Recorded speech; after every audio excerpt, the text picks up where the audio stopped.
I'm David Katzmeyer, Senior Editor at CNET, and this is the VIZIO XVT 3 SV series. It's the 55-inch version right here. There's also a 47 and a 42 in the series. This review will apply to all the screen sizes.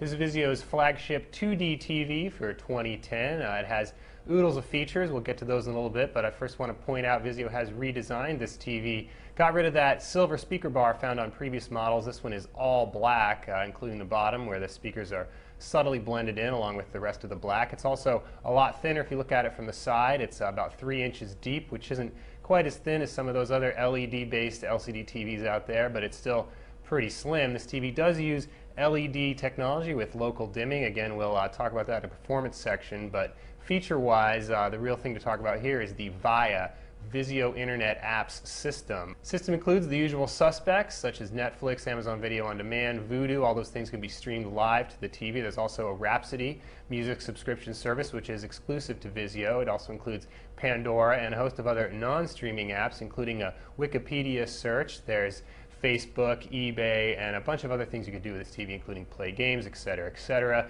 New apps are downloaded into the bar. You get a little notification icon, which is pretty cool. There's also the bar that appears along the bottom of the screen here. It does also appear over other apps. So for example, you can check out Facebook or write a tweet while you're watching a Netflix stream, which is pretty much exclusive to Vizio as well, that sort of multitasking. The TV has built-in Wi-Fi, so if you don't have Ethernet right at your TV, you can use your Wi-Fi connection. It does work pretty darn well, though we do prefer Ethernet for the most robust connection.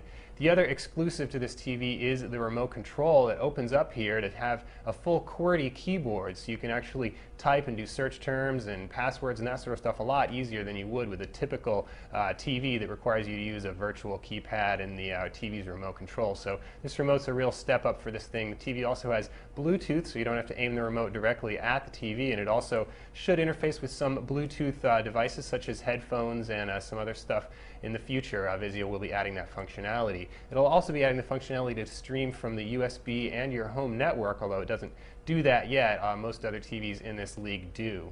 Inputs are extensive on the Vizio. You got 5 total HDMI, 4 on the back and 1 on the side, as well as 1 component video input and a PC input.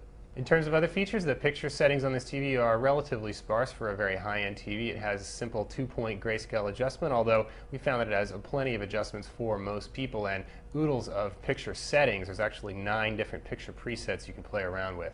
One other cool thing about the picture settings is that it is integrated directly into the app's interface, so you get that nice slick one menu system where everything is pretty much accessible from one button, and it all makes it really easy to find.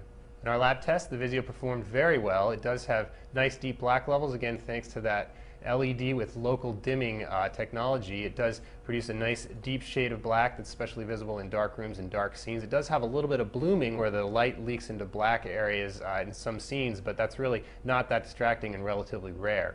Another strength of this TV is the color accuracy. It's accurate both up and down the grayscale in dark and light areas. It also has very good color points and solid saturation, so all told some of the best color we've seen this year.